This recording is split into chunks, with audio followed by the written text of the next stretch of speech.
नालासोपारा बांधकाम व्यावसायिक आत्महत्या प्रकरणी आता एक नवीन अपडेट समोर आलेली आहे। 2 पोलीस आणि एका दलालावर गुन्हा दाखल करण्यात आलेला आहे। श्याम शिंदे आणि राजेश महाजन असं पोलिसांचं नाव आहे, तर लाजपत लाला असं या दलालाचं नाव आहे।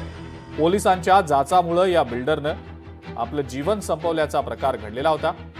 पोलिसांच्या आर्थिक छळाला कंटाळून बांधकाम व्यावसायिकानं गळफास घेऊन आत्महत्या केल्याची घटना समोर आलेली होती।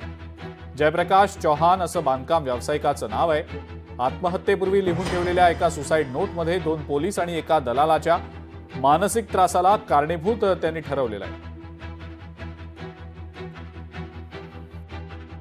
काल एक एडीआर दाखल झाला होता। एक बांधकाम व्यावसायिक जयप्रकाश चव्हाण यांनी आत्महत्या केल्याचं प्रकरण होतं। त्यात आज सकाळी एक गुन्हा दाखल करण्यात आलेला आहे।